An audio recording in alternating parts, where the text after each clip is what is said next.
All right, today we're going to look at the second lecture of chapter number 2. And our learning goals for today is to describe a straight line motion in terms of, we already did this in chapter number, in the first lecture of chapter number 2 when we talked about displacement and velocity. Today we're going to address acceleration. And we're going to distinguish between average and instantaneous acceleration. And then we're going to look at velocity time graphs. In the last lecture, we looked at position time graph. Now we're going to look at average acceleration and instantaneous acceleration, and we're going to use the same figure that we used in the first lecture. So what you have here, you basically have a car starting at position 1 at time t1, and then comes at position 2 at time t2. But what we're going to look at is we're going to look at its velocity at position 1 and velocity at position 2. Now, just to remind you of what we did in the last lecture, we looked at x at position, and then we looked at delta x, which is displacement, which is x2 minus x1. And then we defined Vfx, and we said that this is delta x by delta t, which is x2 minus x1 over t2 minus t1. And then we looked at Vx, and we said Vx instantaneous velocity, and we said we take this in the limit as delta t goes to 0 of delta x by delta t, which is equal to dx by dt. And that's basically what we did in the last lecture. And then we looked at xt graphs and so on. Today, what we're going to look at is basically we're going to look at average acceleration, instantaneous acceleration. So as I told you, at p position 1, t1, position 2, t2. Now at position 1, we're going to look at the velocity, and we call it v1x. V meaning velocity, 1 meaning at location 1, and x meaning the x component, because you're moving along the x direction here. In the top here, you have v1, which is a speed. And remember what we did in the last lecture. We said that v is equal to the absolute value of the velocity. It's the magnitude of velocity in general. But if we want to look at it in one dimension, then we say that v will be the absolute value of the x component only. So we're only looking at the x component here. So on the top, you see speed v1. So v1 here meaning speed, but v1x here means the x component of the velocity at the first position, or position 1. Now, at position 2 here, it is v2x. That means the velocity at position 2 along the x direction. And of course, here you have the speed, which is v2. So there is a distinction between v2 and v2x here. Okay, v2 is the speed, the v2x is basically the x component. Now, like what we did in the last lecture, we're going to look at the change of the velocity in the x component, which will be v2x minus v1x. And of course, we can look at delta t, which is t2 minus t1. Now, in the same way as we did in the last lecture, but we're going to introduce the average acceleration, which is a subscript f here means average, dash x means the x component, will be delta Vx over delta t, which is V2x minus V1x over T2 minus T1. And this is now your average acceleration. In the same way as what we did for the average velocity. Now, instantaneous velocity will be now ax in the limit as delta t goes to 0 of delta Vx over delta t. That's basically your instantaneous now. You don't use the symbol f here. We're just putting ax, and that means now in the instantaneous acceleration. And that, of course, will be dvx by d.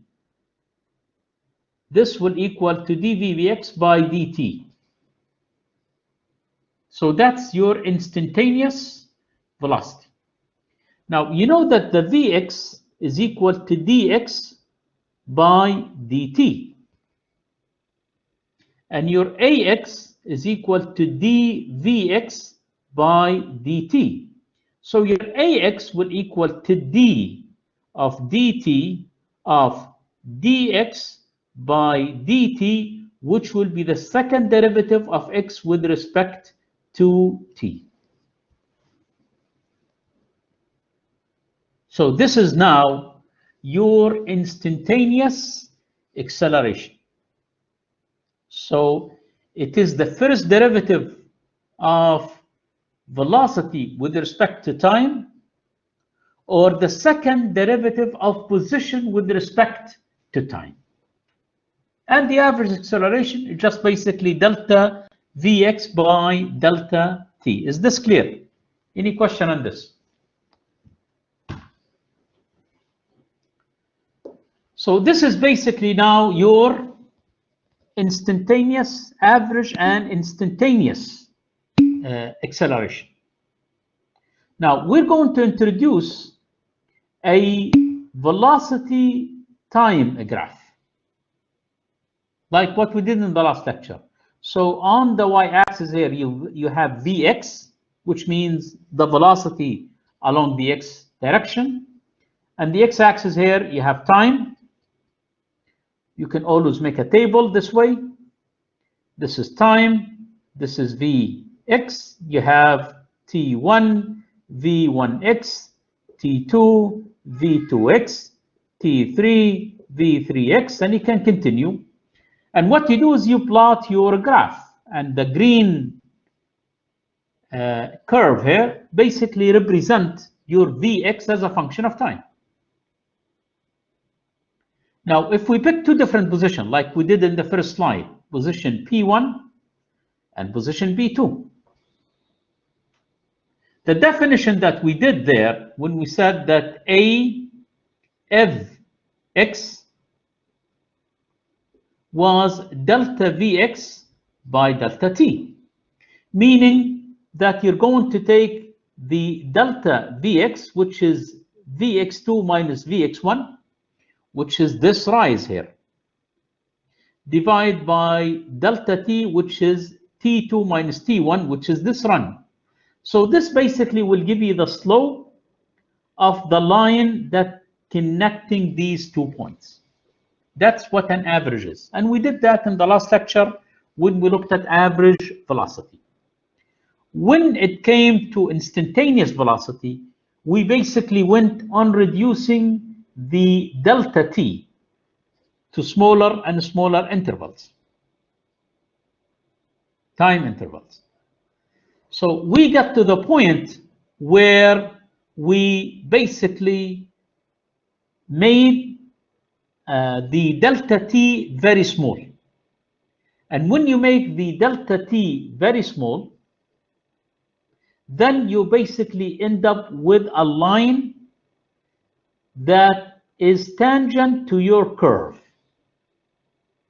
And when this line is tangent to your curve, That's basically the slope of this line here will give you what? Will give you your instantaneous acceleration. In the same way like what we did with instantaneous velocity and average velocity.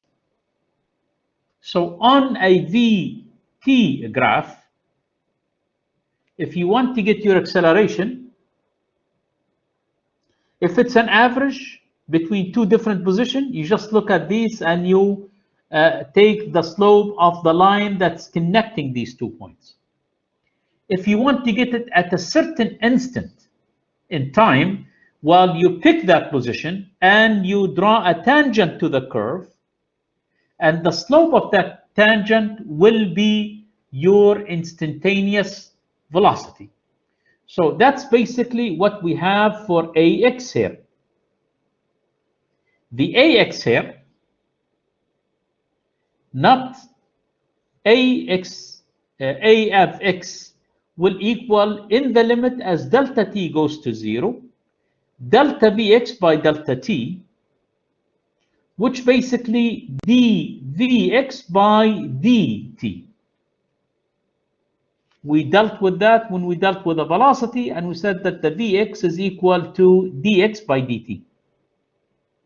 Now I can take this and I say, well, it is d by dt, but the Vx is dx by dt.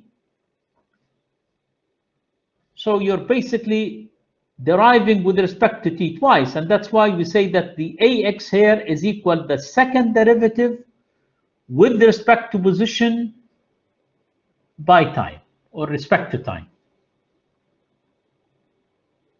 So in terms of instantaneous, you can look at your position x, and then you can look at Vx, which is dx by dt, and then you can look at AX is being dVx by dt, or it also can be the second derivative of position with time. So you start with a position, you differentiate the position with respect to time, you get Vx. If you differentiate Vx with respect to time, you get acceleration, but you can also, it's equivalent to taking the second derivative of position with respect to time to give you what? To give you your instantaneous acceleration. Graphically, if you have a VT graph, all you have to do now is basically draw a line tangent to your curve at that instant, at that time, and you will get your instantaneous acceleration. Is this clear? So let's deal with a VT graph.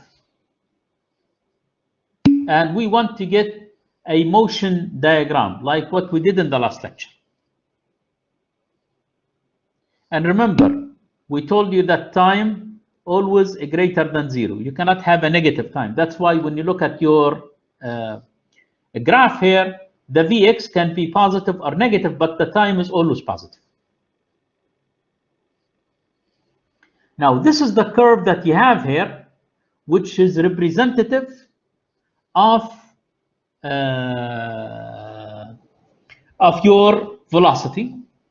And they give you different points, A, B, C, D, and E. And of course, out of this, you want to get your acceleration at these different positions. In the last lecture, we were looking at position and velocity.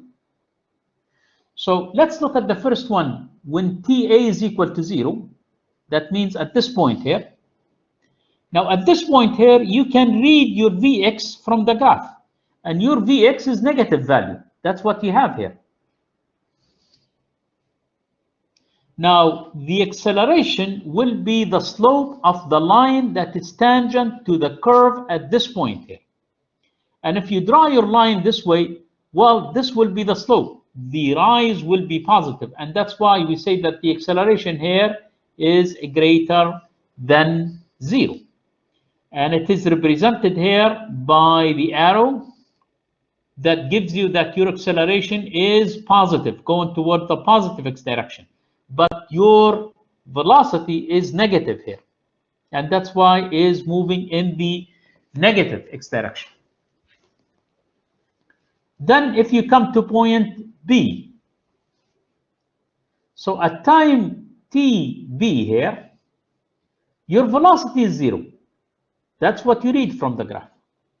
Now, if you want to get your slope, you're going to draw a line which is tangent to the curve at this point, and you take the slope of the line at this point, and that's basically your slope now. So again, your acceleration here is greater than 0. It's a positive value. But if you look between the first one and the second one here, you will find that the length of the arrow is smaller, and the reason for that, the slope here is smaller. Now, if we go to point C, at point C here, you draw a line that's tangent to C. Of course, the slope of this line will be 0. So if you look at time TC, your velocity is positive because you're reading that it is a positive value there, and represented by this curve, which basically the biggest velocity that you have here, the biggest value. And then your acceleration is 0 because the slope of the line tangent to this is 0. Now you come to point D at t is equal to d here. Your velocity is 0. Your acceleration now, when you look at this one here, well, the line is going this way. That means your rise is going to be negative. And that's why you have an acceleration less than 0. And we represent it by this arrow here. Then at t is equal to e, you read your velocity again. Your velocity is negative. You take the slope of the line tangent at position E, and that will give you a bigger magnitude. That's why the acceleration here is represented by an arrow that is longer. That means the magnitude of it is bigger.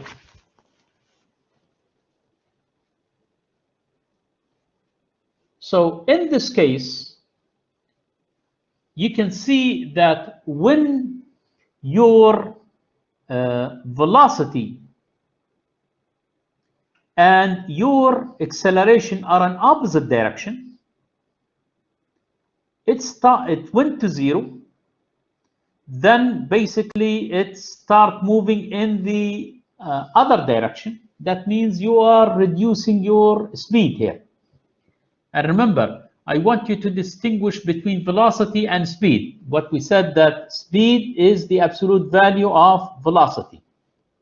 So when your acceleration and velocity are in the same direction, meaning both of them are positive,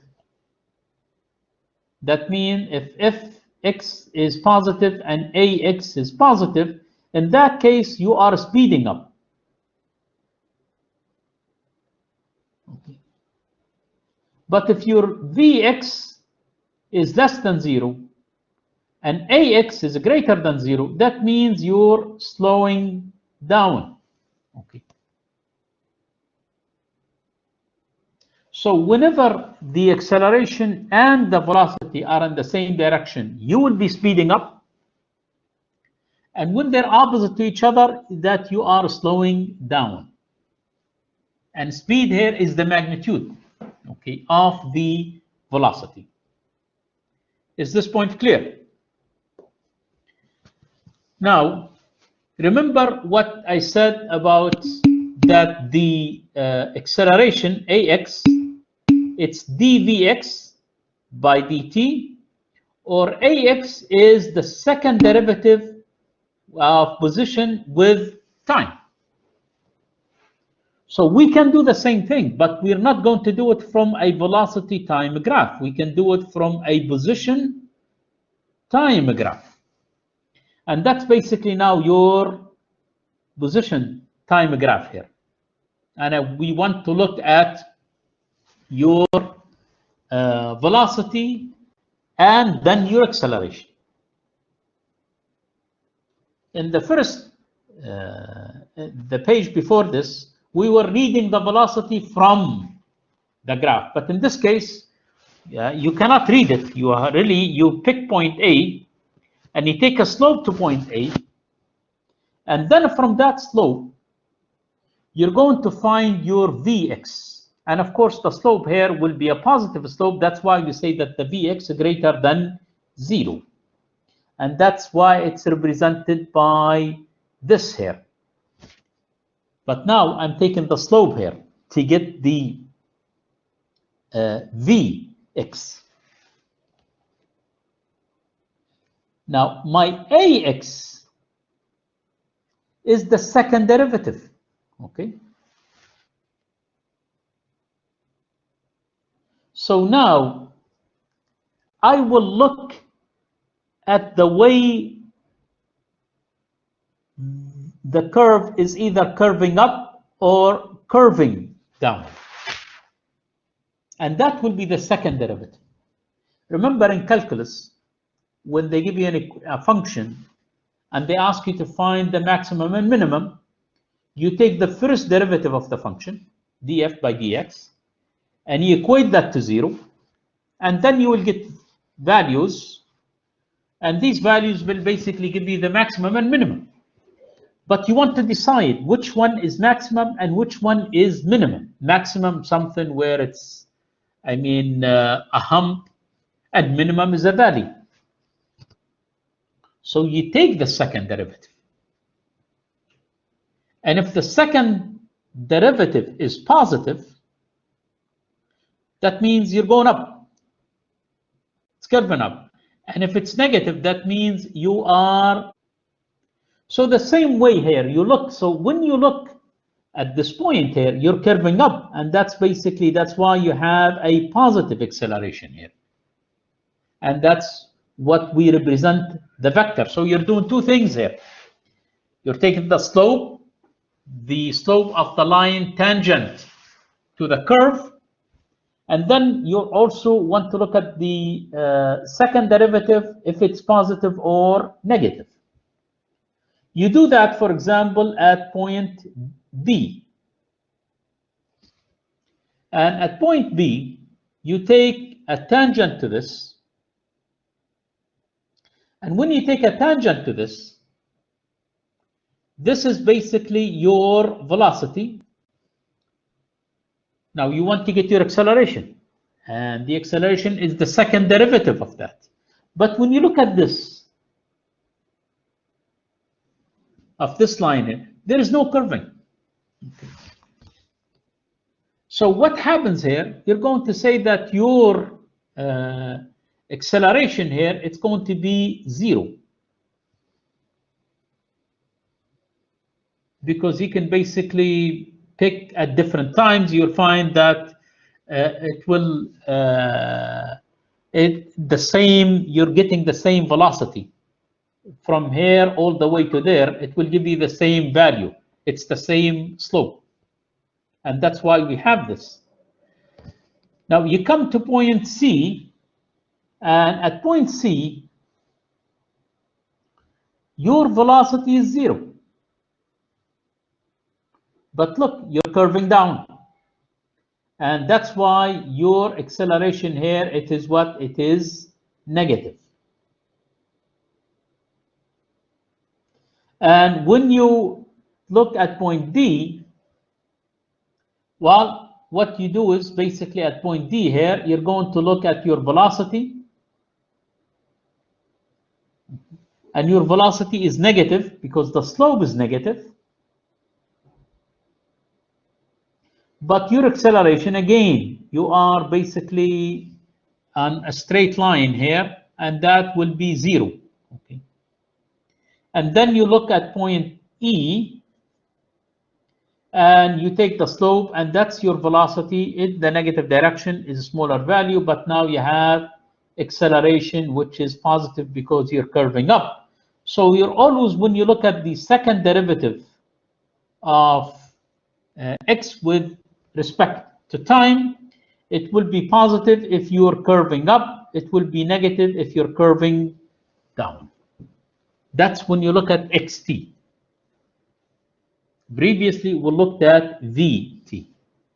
So with this, basically, we introduce the concept of average acceleration, instantaneous acceleration, and how to obtain these from a vt graph, that means velocity time graph, or xt graph, position time graph. Is this clear? Any question on these?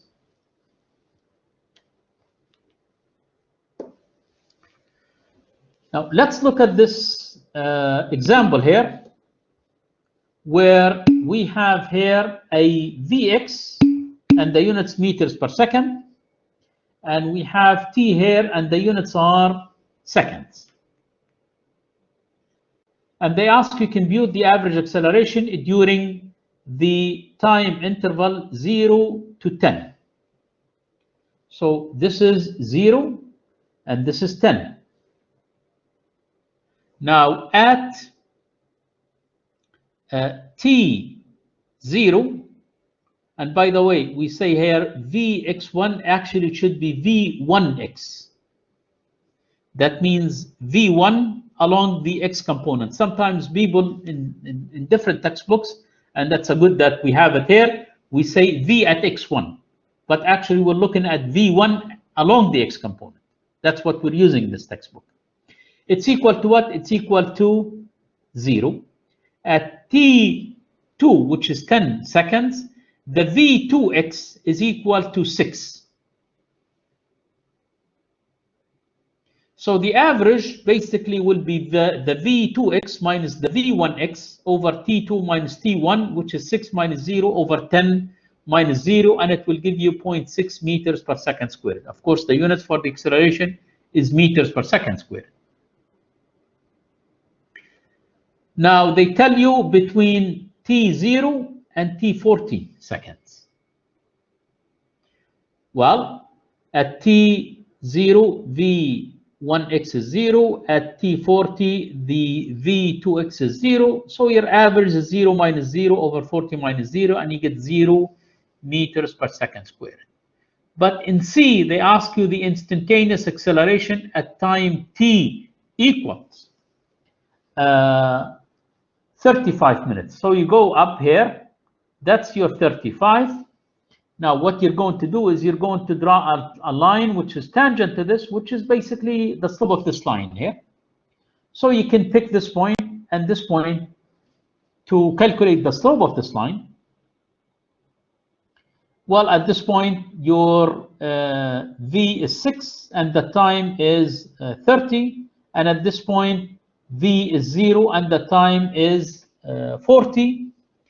So it is 0 because it's always the second, minus 6 over 40 minus 30, and that gives you minus 6 over 10, and it gives you minus 0.6 meters per second squared. And that's how do you deal with average and instantaneous acceleration from a VT graph.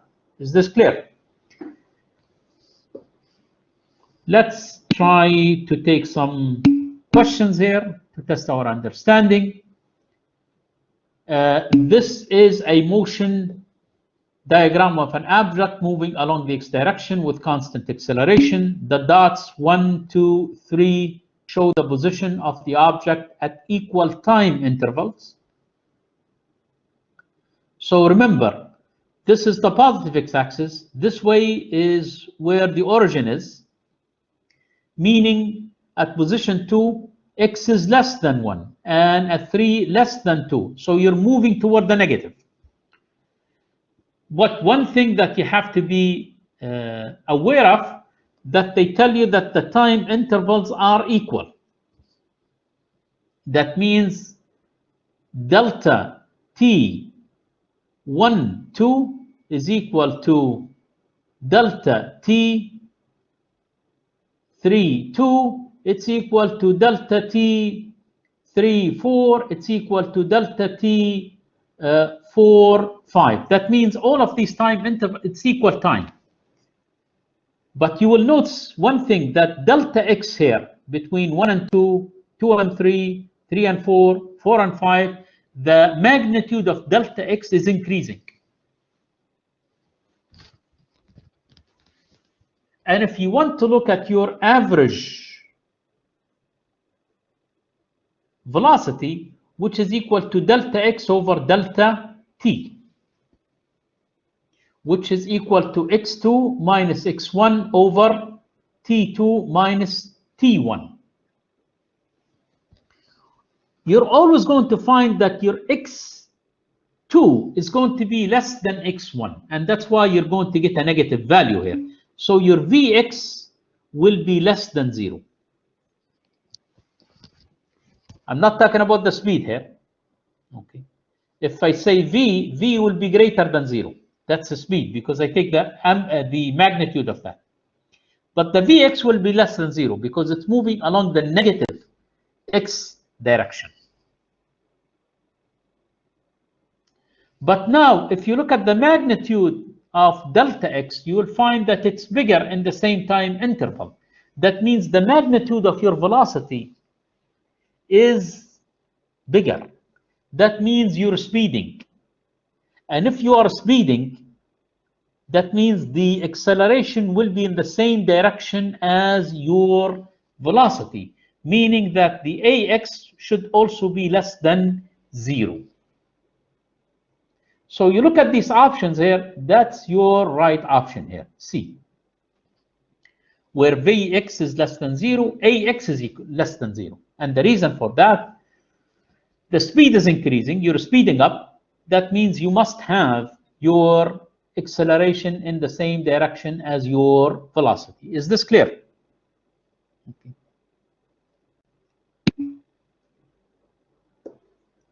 Now, in this example, they give you the same situation, but they ask you for the following.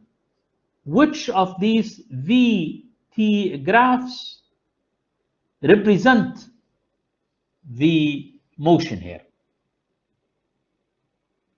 Now, remember what we did, and then we said that Vx is less than 0. So your Vx has to be less than 0. In this one, your Vx is greater than 0, so that's wrong. In this one, your Vx is greater than 0, so that's wrong. In this one here, your Vx is greater than 0, okay, that's wrong. Your Vx has to be less than 0, so it's either B or either E. But again, your Vx is less than 0, but it starts decreasing. It goes towards 0, and that's not what we have here. We said you're speeding up. So the right answer here is what? The right answer here is E.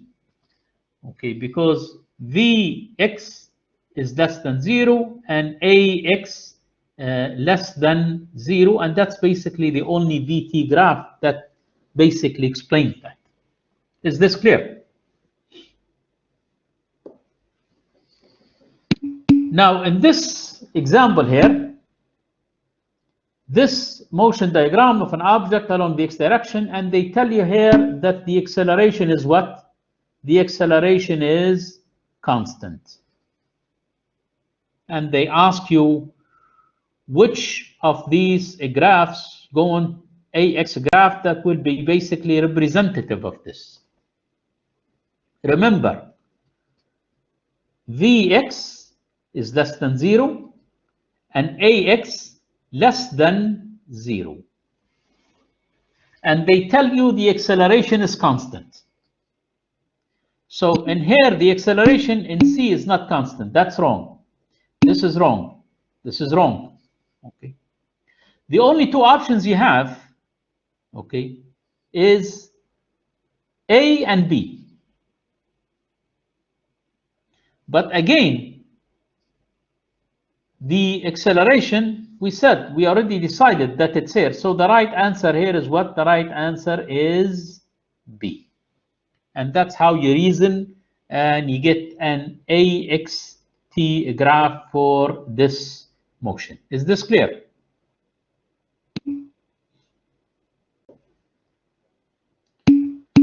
Now here they give me something. In general, you have an object moves along the x-axis with constant acceleration. So the acceleration, the initial position is x0 is positive, the initial velocity is negative, and the acceleration is positive.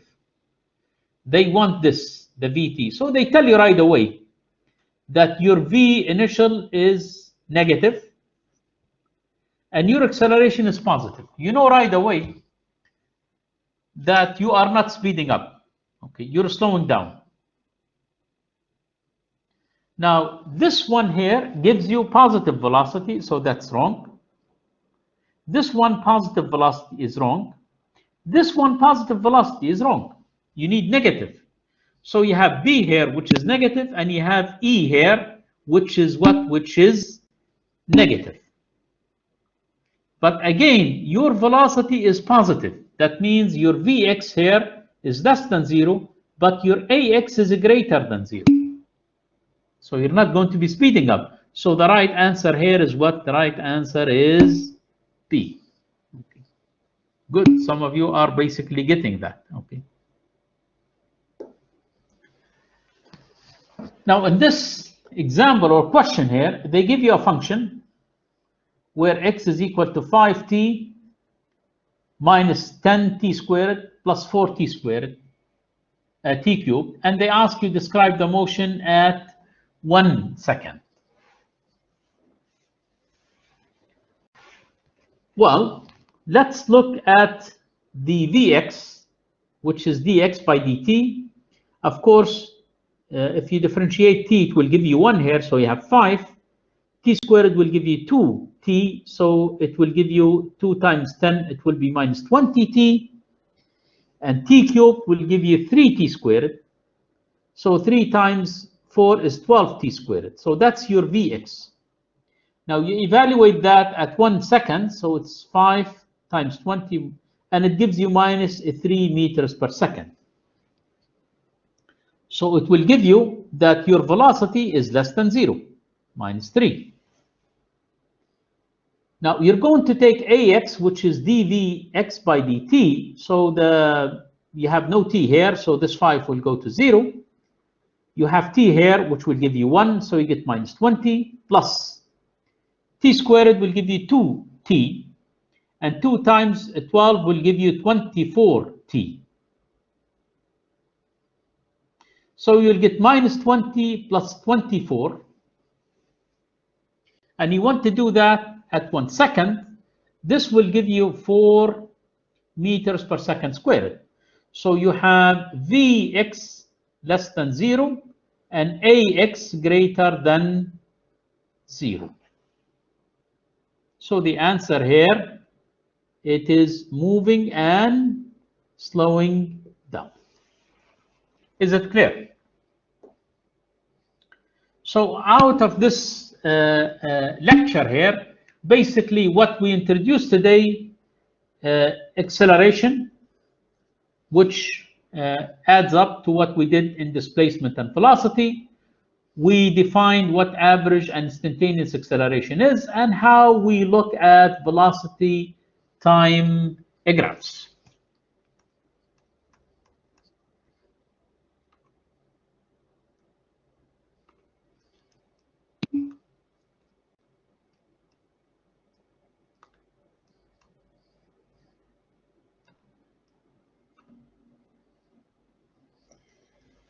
So we're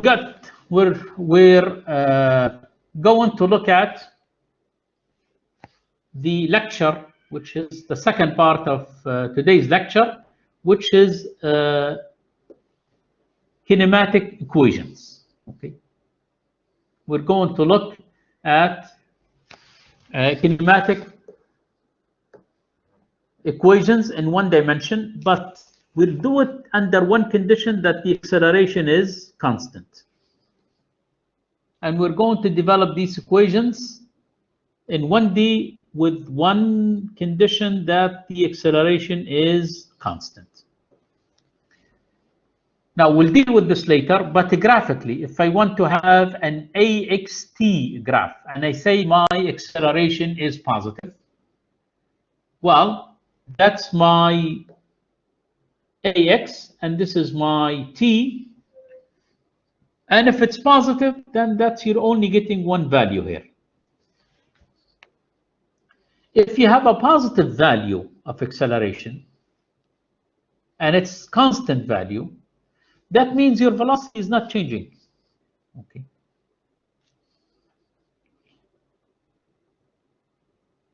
I mean, your velocity is changing at the same rate.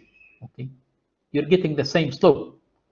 So that's basically your V, X, and T, and you're going to get straight line this way for your velocity. And this will become clear later. Now, for the XT, it will be a curve like this. Because as you curve, your slope will increase, and that's what you're getting here. So let's look in the case when our acceleration is constant. Remember, we define AF X as delta X over delta T.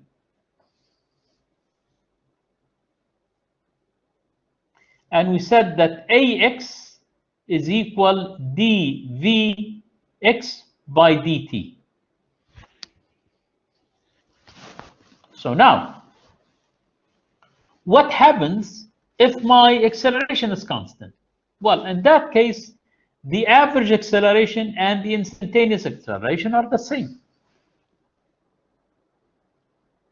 Now, if I want to look at my average acceleration, where I say that it is V2x minus V1x divided by T2 minus T1. Now, if the average and the instantaneous are the same, then I say that AX would equal to V2x minus V1x over T2 minus T1.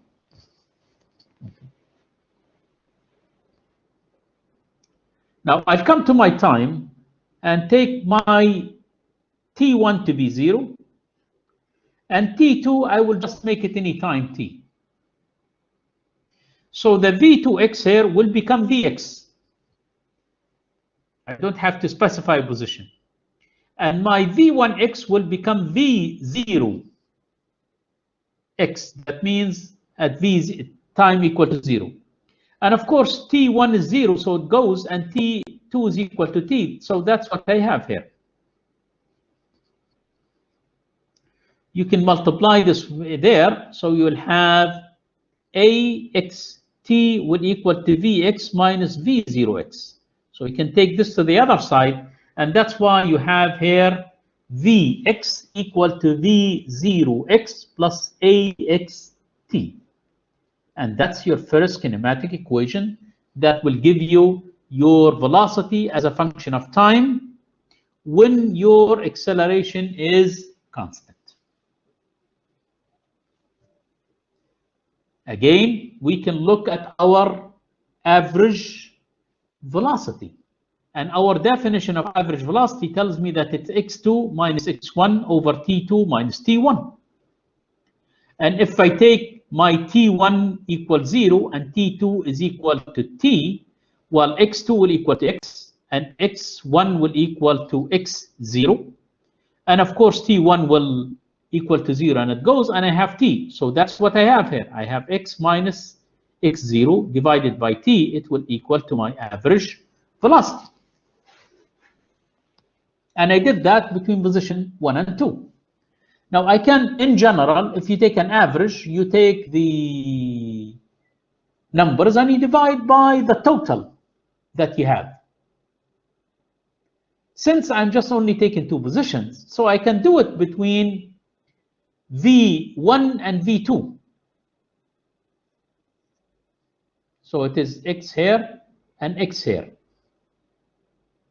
But I stated that my time is 0 and t is in general. So the v1x will be v0x, and the v2 here will be vx divided by 2.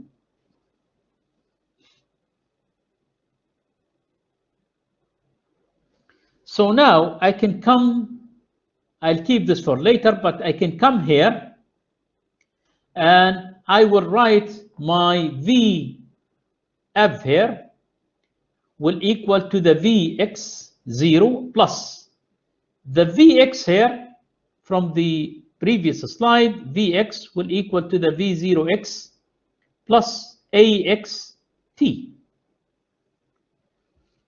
So I put it there and divide by 2. Now you'll have v0x, this should be v0x here, plus v0x divided by 2, it will give me v0x, plus 1/2 axt.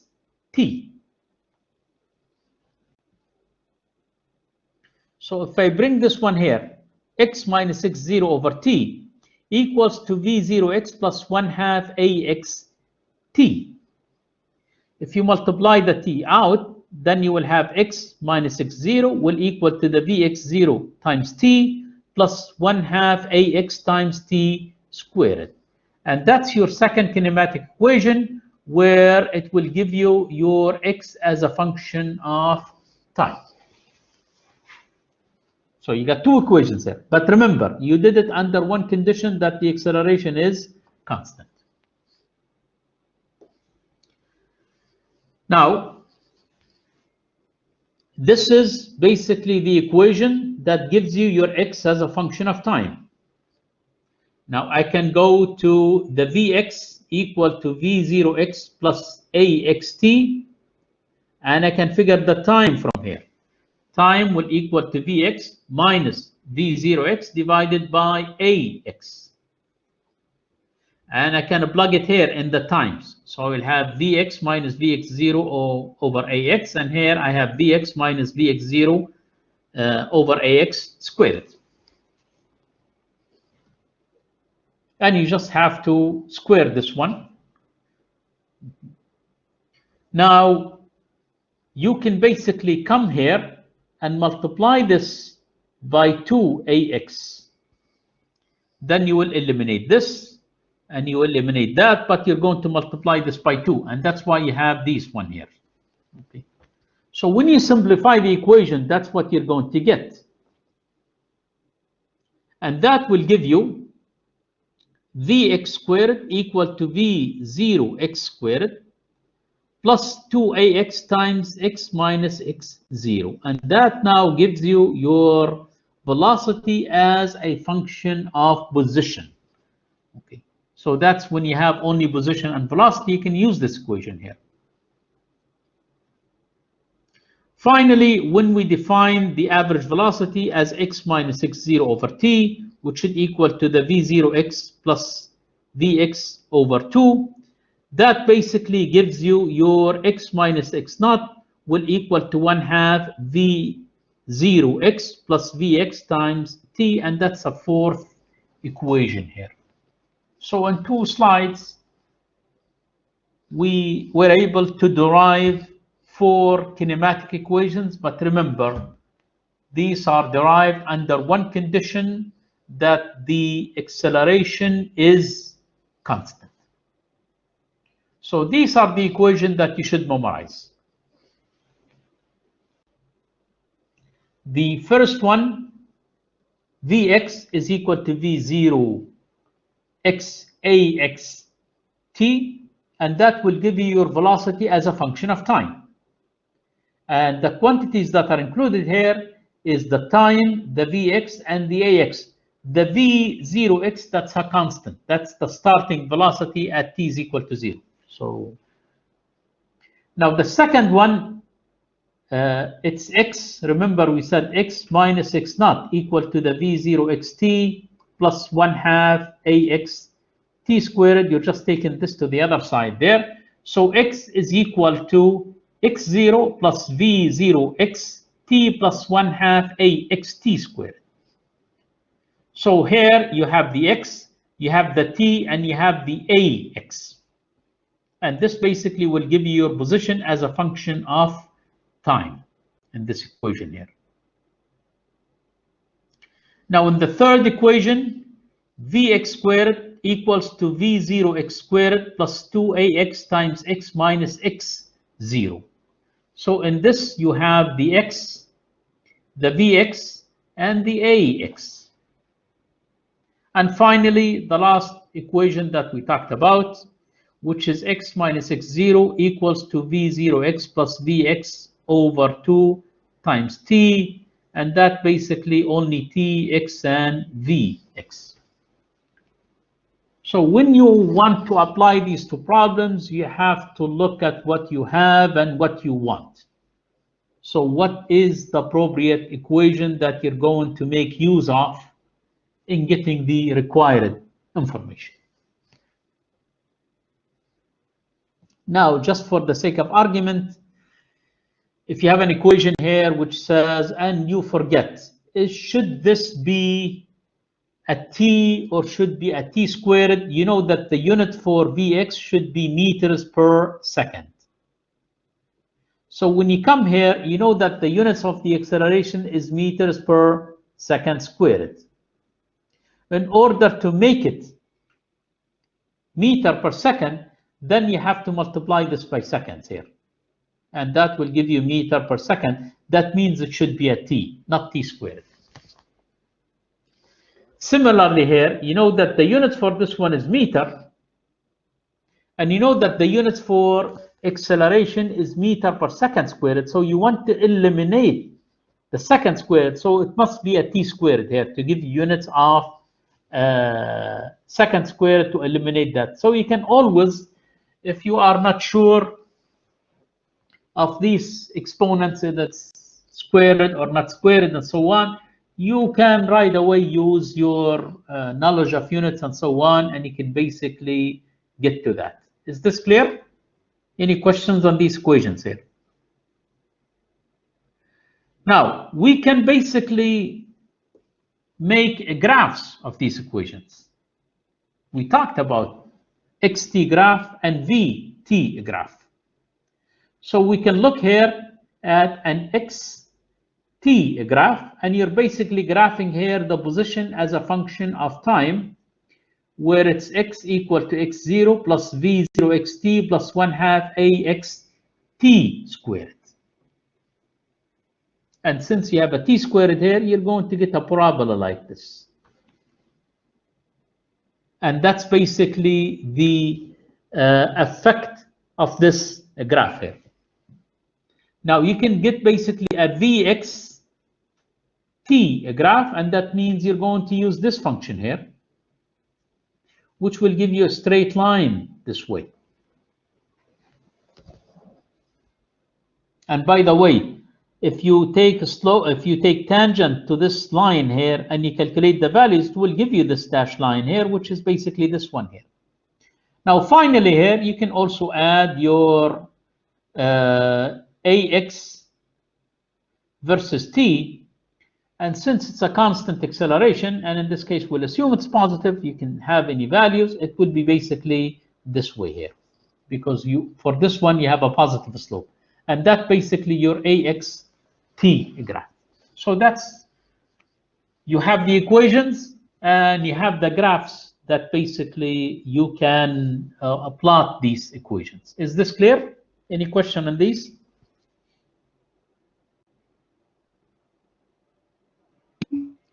So that's basically your kinematic equations. Now comes in the application. And we have an example here. And this example is here to warn you. Okay. You have to be careful when you read the problems. A race car starts from rest and it travels east along a straight and level track.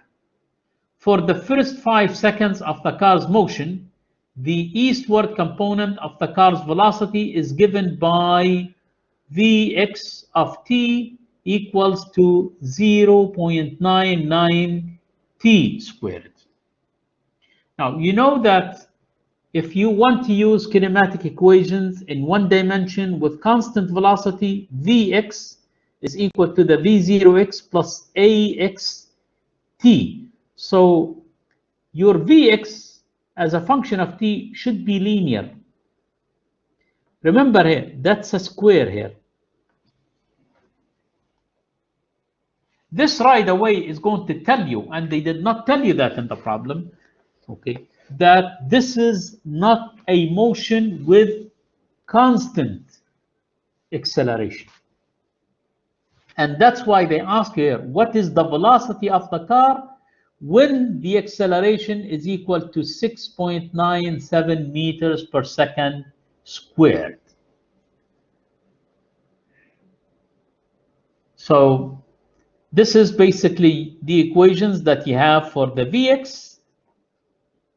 And they ask you, what is Vx when Ax is equal to 6.97 meters per second squared? So that's what you want. That's what you're given. So Ax here is not constant. Okay. So Vx is not linear in t, as I told you. It's not a t, it's a t squared there. So you have to pay attention. Okay. Now, Ax is always equal to dVx by dt. That's always. Okay. So if you differentiate that one, the t squared will give you 2t.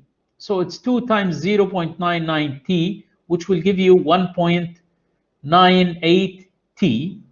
And of course, you can add here meters per second squared for units. Now, they tell you when the acceleration is equal to that value, which is 6.97. So 6.97 equals to 1.98 t. So your t will equal to 6.97 over 1.98, and it will give you 3.52 seconds. That's the time when the acceleration is equal to this value.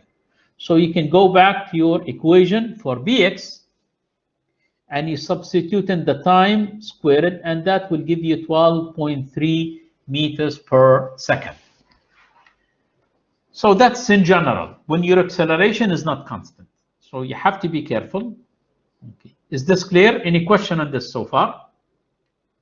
But in this next example here, they tell you right away that the motor is moving with constant acceleration, and they give you the value of that, which is 4 meters per second squared. At t is equal to 0, he is 5 meters east of the signboard, moving at 15 meters per second. So they tell you right away that at t is equal to 0, he is 5 meters away from the signboard. That means the x0 is equal to 5 meters per second. And at t is equal to 0, he is moving with 15 meters per second, which makes that V0x is equal to 15 meters per second. And the acceleration is constant and at 4 meters per second squared. You know that he's speeding up because the acceleration and the velocity are in the same direction. They ask you find the position and velocity at 2 seconds. So you can apply your kinematic equations here. And for the position, you know that your x is equal to x0 plus a v0 xt plus 1/2 at squared. You sub in for t equal to 2 seconds, so it will be 5 plus 15 times 2 plus 1/2, 4 times 2 squared, and this gives you 43 meters. That's the position after 2 seconds. Now, the velocity Vx will equal to V0x plus AXT. Now, the V0x is 15, and your t is equal to 2, that means plus 4 times 2, and that gives you 23 meters per second. So that's basically your position, and that's your velocity at 2 seconds. Now in B, they ask you, where is he when the velocity is 25 meters per second? Now you have two choices here. You know that Vx should equal to the V0x plus AXT. Now this is 25, and this is 15, and A here is 4. The only thing that you don't know is T, so you can figure out T.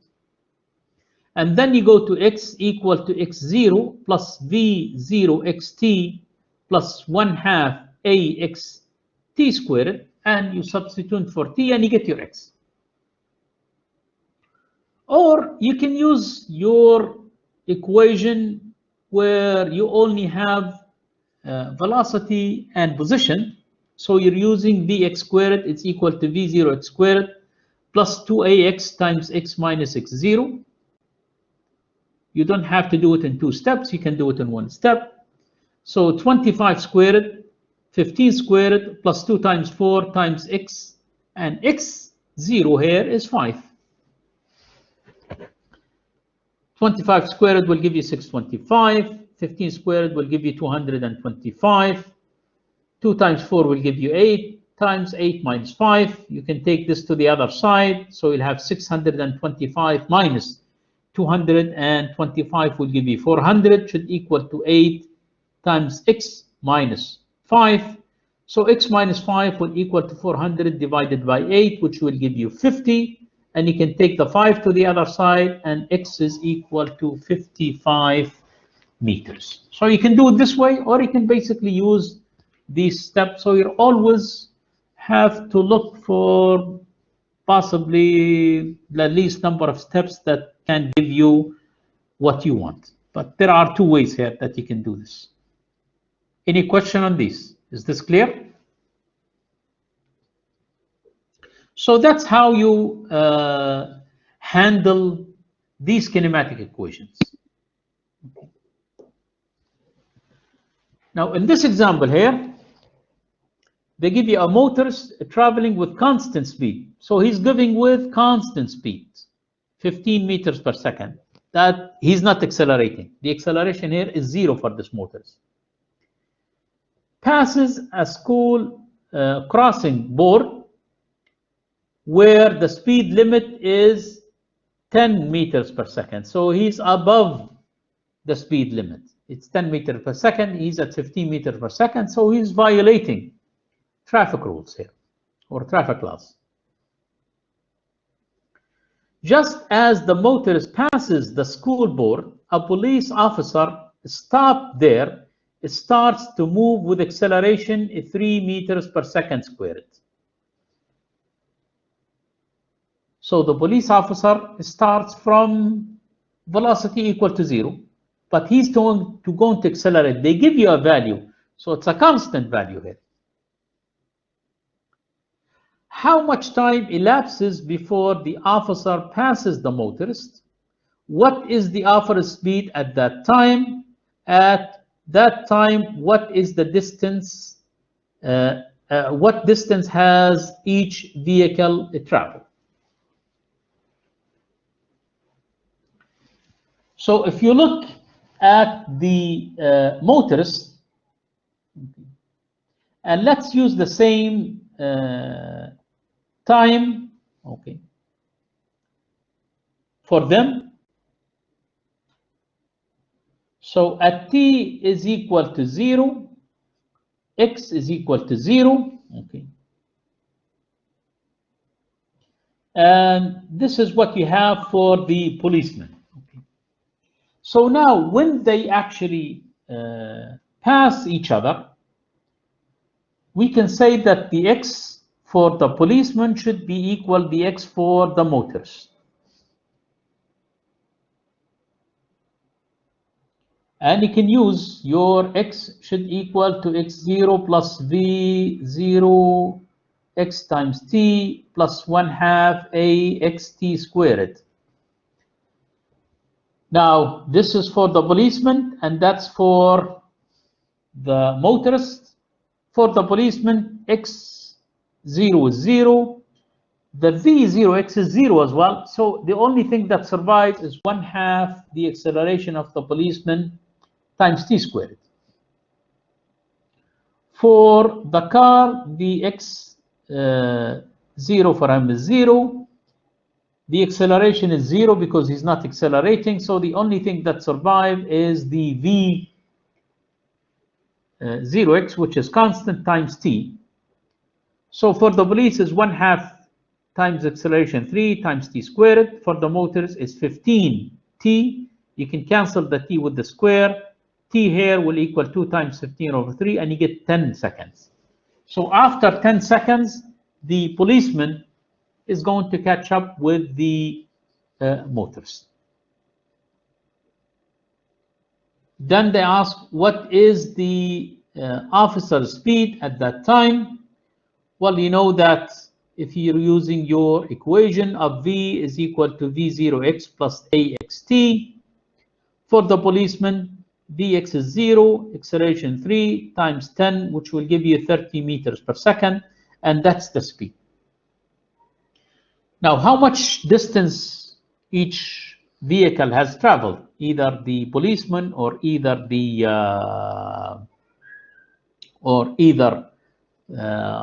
car or the vehicle?